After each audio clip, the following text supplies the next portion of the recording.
بسم اللہ الرحمن الرحیم۔ قارون حضرت موسیٰ علیہ السلام کے چچا یسہر کا بیٹا تھا۔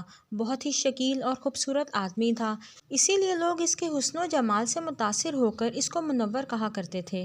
اس کے ساتھ ساتھ اس میں یہ کمال بھی تھا کہ وہ بنی اسرائیل میں تورات کا بہت بڑا عالم اور بہت ہی ملنسار با اخلاق انسان تھا، اور لوگ اس کا بہت ہی ادب و احترام کرتے تھے۔ قارون حضرت موسیٰ علیہ السلام کی صحبت میں رہ کر توریت کے علم سے مال و مال ہوا۔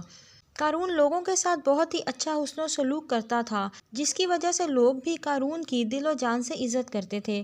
قارون نے حضرت موسیٰ علیہ السلام سے علم کیمیا بھی سیکھا اور ایسا ماہر ہو گیا کہ رام کو چاندی اور تانبے کو سونا بنا لیتا۔ قارون نے بے شمار دولت کمائی۔ دولت کے ساتھ ساتھ اللہ پاک نے اسے عزت بھی خوب دی۔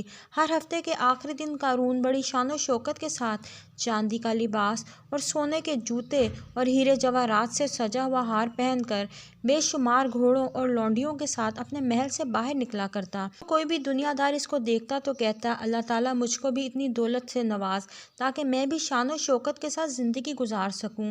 جو لوگ قیامت کے دن پر یقین رکھتے تھے وہ کہتے، ان سب نعمتوں کا تو اللہ تعالیٰ کو قیامت کے دن حساب دینا ہوگا، یہ سب شان و شوکت ایک دن ختم ہونے والی ہے، اس سے بہتر تو یہ ہے کہ اللہ تعالیٰ کی یاد میں زندگی گزاری جائے۔ قارون کے پاس اتنا خزانہ تھا کہ اس خزانے کی چابیوں کو اٹھانے کے لیے اس نے کئی خچر رکھے ہوئے تھے۔ ایک روایت میں ہے کہ ان خزانوں کو اٹھانے کے لیے 300 اونٹ مقرر کیے گئے تھے۔ اللہ تعالیٰ نے قرآن میں بھی ان خزانوں کا ذکر فرمایا ہے۔ بے شک قارون موسیٰ کی قوم سے تھا، پھر اس نے ان پر زیادتی کی اور ہم نے اس کو اتنے خزانے دیے جن کی کنجیاں ایک زور آور جماعت پر بھاری تھیں۔ قارون کے خزانے کا اندازہ لگایا جا سکتا ہے، کیونکہ جب رب کائنات فرما رہا ہے کہ ان کے خزانوں کی چابیاں بھی ایک زور آور جماعت پر بھاری تھیں۔ اتنی دولت ہونے کی وجہ سے قارون غرور اور تکبر کرنے لگا۔ اس نے دنیا والوں کے ساتھ طرح طرح کے ظلم و ستم کرنا شروع کر دیے۔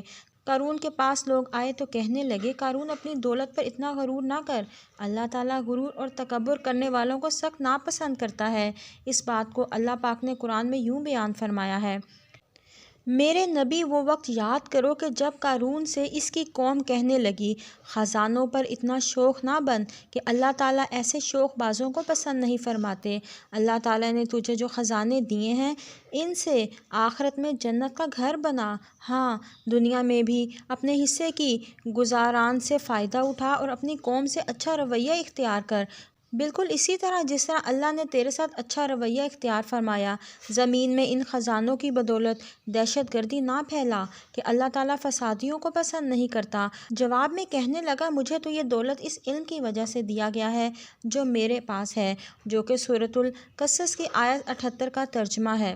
قارون کہتا ہے، مجھ پر اللہ تعالیٰ کا کوئی احسان نہیں ہے، میں نے اتنی محنت کی ہے، آج اتنے خزانوں کا مالک بن گیا ہوں، مجھ پر اللہ تعالیٰ نے کوئی احسان نہیں کیا، میں تو خود بھی عقل مند انسان ہوں۔ اللہ تعالیٰ کی طرف سے حضرت موسیٰ علیہ السلام کو زکوٰۃ دینے کا حکم نازل ہوا۔ جب حضرت موسیٰ علیہ السلام نے قارون کو زکوٰۃ دینے کا فرمایا تو قارون نے کہا، جی بھائی، میں اپنی دولت کا 1000واں حصہ زکوٰۃ ادا کروں گا۔ جب اس نے اپنے سارے خزانے کی زکوٰۃ کا اندازہ لگایا تو وہ بہت زیادہ تعداد میں بن گئی، تو اس کے دل میں لالچ آیا، تو اس نے زکوٰۃ دینے سے انکار کرتے ہوئے بنی اسرائیل کو کہا، حضرت موسیٰ علیہ السلام کی کسی بات پر یقین مت کرنا، وہ تمہاری دولت کو زکوٰۃ کے بہانے کم کرنا چاہتے ہیں۔ قارون نے بنی اسرائیل کے لوگوں کو حضرت موسیٰ علیہ السلام کے خلاف کرنے کے لیے ایک چال چلی۔ اس نے ایک عورت کو بے شمار دولت دی کہ تم حضرت موسیٰ علیہ السلام پر بدکاری کا الزام لگا دو کہ حضرت موسیٰ علیہ السلام نے میرے ساتھ بدکاری کی ہے۔ قارون نے بنی اسرائیل کو اکٹھا کیا اور حضرت موسیٰ علیہ السلام کے پاس آ کر کہنے لگا، اے موسیٰ، آپ بنی اسرائیل کے لوگوں کو واعظ و نصیحت فرمائیں تاکہ وہ اللہ تعالیٰ کی طرف متوجہ ہو جائیں۔ حضرت موسیٰ بنی اسرائیل کے لوگوں کے پاس تشریف لائے اور فرمانے لگے، جو چوری کرے گا اس کے ہاتھ کاٹ دیے جائیں گے، اور جو کسی دوسرے پر بدکاری کا الزام لگائے گا اس کو 80 کوڑے مار کر سزا دی جائے گی۔ اگر کوئی شادی شدہ بندہ زنا کرے گا تو اس کی سزا 100 کوڑے مقرر فرمائی، اور اگر غیر شادی شدہ زنا کرے گا تو اس کو اتنا مارو کہ وہ اسی جگہ مر جائے گا۔ قارون کہنے لگا، اے موسیٰ علیہ السلام، یہ سزائیں کس کس کے لیے ہیں؟ حضرت موسیٰ فرمانے لگے، قارون، یہ سب کے لیے مقرر ہیں، چاہے میں ہی کیوں نہ ہوں۔ قارون کہنے لگا بنی اسرائیل کے لوگوں نے آپ پر یہ الزام عائد کیا ہے کہ آپ نے فلاں عورت کے ساتھ زنا کیا۔ جب اس عورت کو آپ کے سامنے لایا گیا تو حضرت موسیٰ فرمانے لگے تجھے اس خدا کی قسم جس نے بنی اسرائیل کے لیے اس دریا کو جاری کیا ہے، اس دریا میں بنی اسرائیل کے لیے راستے بنائے ہیں، جس خدا نے تورات کو نازل فرمایا ہے، تجھ کو اس ذات کی قسم کے سچ سچ بتا تجھ کو یہ الزام لگانے کے لیے کس نے کہا ہے؟ اس عورت نے کہا مجھے خدا کی قسم قارون نے مجھے بے شمار دولت کی لالچ دی ہے کہ میں سب کے سامنے حضرت موسیٰ علیہ السلام پر یہ الزام لگاؤں، اسی وجہ سے حضرت موسیٰ علیہ السلام بنی اسرائیل کے سامنے ذلیل و خوار ہو جائے گا۔ اس عورت کی بات سنتے ہی حضرت موسیٰ علیہ السلام نے اللہ تعالیٰ کا شکر ادا کیا۔ حضرت موسیٰ علیہ السلام نے خدا سے دعا کی اے اللہ قارون پر سخت عذاب نازل فرما، قارون تیرا ناشکرہ بندہ بن چکا ہے۔